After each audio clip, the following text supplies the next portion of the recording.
10h16, já estamos de volta. Não é porque é feriado que a gente não vai ficar muito bem informado, né, Bárbara? É isso, Mari, de jeito nenhum.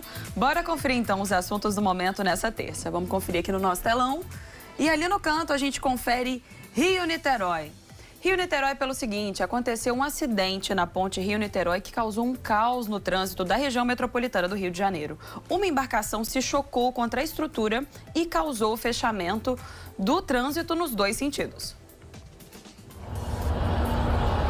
Um barco à deriva se chocou na noite de segunda-feira contra a ponte Rio-Niterói, uma importante via no estado, em um incidente que não deixou feridos, mas provocou caos no trânsito na região metropolitana. A ponte ficou fechada nos dois sentidos durante várias horas. A Prefeitura Carioca afirmou que os pilares da estrutura foram inspecionados e não apresentaram danos. A ponte foi reaberta parcialmente ainda na noite de segunda. A Marinha informou que as amarras do navio se soltaram devido às condições climáticas extremas e que o barco seria rebocado para o porto.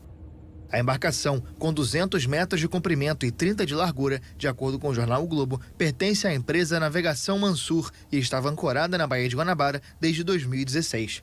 A Marinha afirmou que vai investigar o acidente.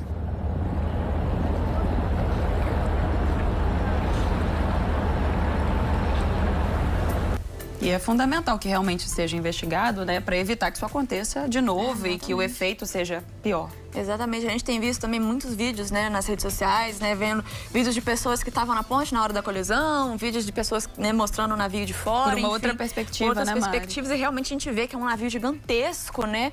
Eu imagino que o perigo que deve ser realmente uma colisão, né? Talvez se a colisão tivesse sido mais intensa ou mais, né? Poderia ter realmente causado um acidente ainda pior. Sim, então... e o bom que sem vítimas, então agora mesmo é a hora de investigar para evitar que no futuro seja ainda pior e seja trágico. Isso aí, vamos voltar aqui para o nosso telão. Vamos lá. Próximo assunto de hoje, #Fla127. Ó, a gente falou ontem do Flamengo aqui, falamos de festa. É notícia todo dia, Exato, Flamengo. festa do Flamengo, e hoje é dia de festa novamente, né? Os flamenguistas gostam de comemorar e hoje tem novamente tem motivo. Porque hoje é dia de comemorar o aniversário de 127 anos do clube. E o rubro-negro preparou uma série de homenagens para hoje. Uma delas é pro ex-jogador Lico, né? O eterno camisa 11, que vai ganhar um busto na Gávea, sede do clube. Ele é um dos jogadores mais vitoriosos dessa história gigante, né, e cheia de títulos. Ao longo dos 127 anos, o Flamengo já conquistou 37 campeonatos cariocas, 8 brasileiros, 1 Mundial de Clubes, 3 Libertadores, 4 Copas do Brasil e muito mais. Vai ter que pegar ar aqui no meio de tanto título, né, Bárbara? Exatamente, Mari. Como você falou, Flamengo comemorando 127 anos vai homenagear esse eterno camisa 11, né, que é o Lico. E esse ano, então, mais do que especial. Conseguindo comemorar aí Copa do Brasil, Libertadores, né, com um jogador aí já também na Copa do Mundo. O Pedro tá lá representando o time, então vai... Aí, imagens do Lico, como eu falei, eterno camisa 11 do Flamengo, que está sendo homenageado nesses 127 anos. E se tem um negócio que o Flamengo tem esse ano, é realmente motivo para comemorar. Você falou aí, faltou até respiração, né, Mari? Para falar sobre todos esses títulos e a tendência pela estrutura e pela maneira sólida como o time está conseguindo jogar. Tá? É realmente daí para frente continuar nessa linha aí, nessa ascensão. Eu sugiro que os flamenguistas, depois que acabasse a comemoração dos 127 anos, descansem um pouquinho, porque daqui a pouco começa as celebrações da Copa do Mundo, né? Então a gente precisa estar aí com as energias prontas para isso. São Bárbara, você que é flamenguista, todo mundo que nos assiste. Deixa eu falar isso, Mari, assim, energia, sinceramente, não falta. Que bom. Eu falei, não falta. Então, assim, a gente consegue, recupera rápido. Isso aí, então a gente espera, né, parabéns, né, pro Flamengo aí pelos 120 anos, pros flamenguistas, pros jogadores, enfim, todo mundo que faz parte dessa história, realmente impressionante.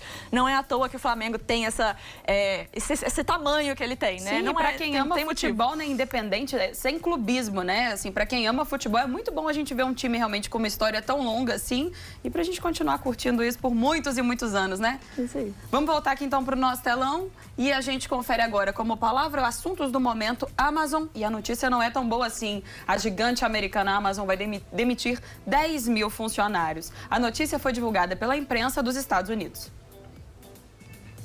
A Amazon se prepara para demitir 10 mil funcionários, o que faria da empresa a mais recente gigante americana da tecnologia a responder à crise com um plano de corte de empregos.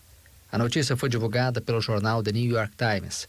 Essas vagas representariam menos de 1% da massa salarial do grupo, que tinha 1,6 milhão de funcionários no fim de 2021. Parte importante dos efetivos é de trabalhadores temporários, contratados para períodos de alta atividade, como, por exemplo, durante as festas de fim de ano. Segundo o jornal, o volume poderia aumentar. Mas, se for confirmado, seria o corte de postos de trabalho mais importante na história da empresa de Jeff Bezos. Contactada pela agência France Presse, a Amazon não fez comentários até o momento. A empresa já havia anunciado há 2 semanas o congelamento das contratações para seus escritórios. Na quarta-feira passada, a Meta, matriz do Facebook, anunciou a demissão de 11 mil pessoas, 13% do total de funcionários. Nesses últimos dias, a Meta anunciou a demissão, agora também a Amazon, né? Então, vamos Twitter ficar realmente, também. o Twitter também, muito bem lembrado, Mari. Vamos agora, então, seguir e ficar de olho para saber o que está se passando. Exato. Porque é muito importante que a gente entenda o detalhamento desse retrato, né? O que está acontecendo por trás, exatamente para poder saber qual vai ser o próximo passo. Com certeza, Bárbara. Vamos voltar aqui pro nosso Vamos telão, lá. então, ó. Próximo assunto que a gente vai destacar aqui, ó, é uma ali que não tá de amarelinho, mas é importante. 8 bilhões. 8 bilhões é um número que a gente pensa, Não né, é Bárbara? pouco. Não consigo nem imaginar o que representa 8 bilhões. 8 bilhões é muita coisa, né? Muita coisa. Com certeza. E tá aqui esse assunto por um motivo muito importante, porque nessa terça-feira a população mundial atinge a marca de 8 bilhões de pessoas no planeta. É o que aponta um estudo recente das Nações Unidas. De acordo com o secretário-geral da ONU, Antônio Guterres, o nascimento do 8º bilionésimo habitante da Terra é uma ocasião para celebrar a diversidade e, abre aspas, admirar os avanços na saúde que aumentaram a longevidade e reduziram as taxas de mortalidade, fecha aspas. Entretanto, esse crescimento mundial dá sinais de desaceleração. As últimas projeções da ONU indicam que a população mundial deve chegar a 9,7 bilhões de pessoas em 2050. O mundo também deve envelhecer mais. A quantidade de pessoas com mais de 65 anos vai ser igual ao número de crianças com menos de 12 anos.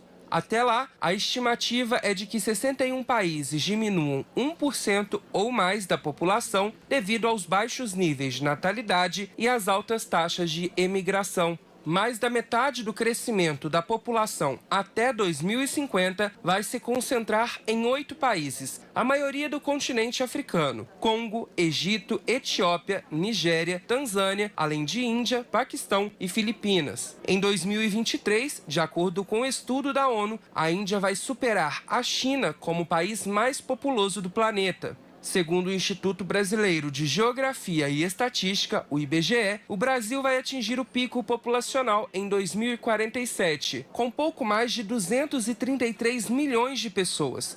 A partir daí, a população brasileira passa a diminuir lentamente. É realmente um número impressionante, né? 8 bilhões de pessoas no planeta. E a gente pode parar para pensar que, não muda nada, né? Mas é importante a gente analisar tudo isso, né? Que a gente viu aí na reportagem, muito mais coisas estão envolvidas nisso daí e isso causa impactos para o nosso planeta.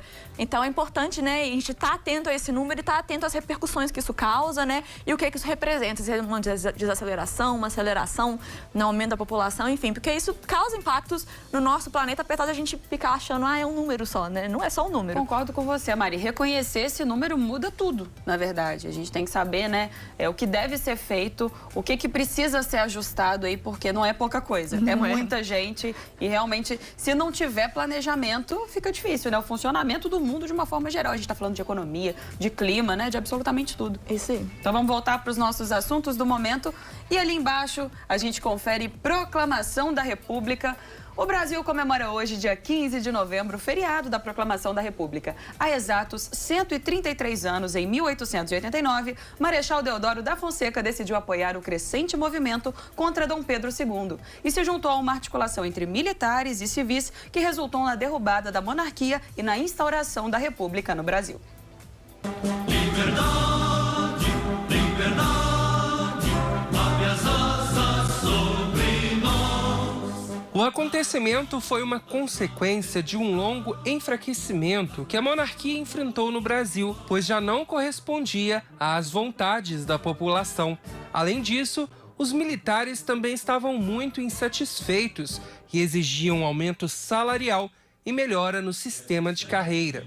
A elite agrária também havia se tornado opositora ao regime e exigia indenização pela libertação dos escravos com a Lei Áurea. Esses e outros grupos se uniram para um golpe que derrubou a monarquia e expulsou a família real do Brasil. Então, ficou decidido que aconteceria no Brasil uma proclamação da República. Neste dia, houve celebração nas ruas do Rio de Janeiro. Por fim, no dia 16 de novembro, a família imperial foi expulsa do Brasil e recebeu a ordem de deixar o país em até 24 horas. A proclamação da República foi um acontecimento marcante e mudou radicalmente a história brasileira. A década de 1890 ficou marcada como uma década de conflitos, frutos da disputa entre monarquias e republicanos e das disputas entre os diferentes interesses políticos que lutavam pelo poder na nova república. A organização dessa república tomou forma quando foi promulgada em uma nova Constituição no ano de 1889.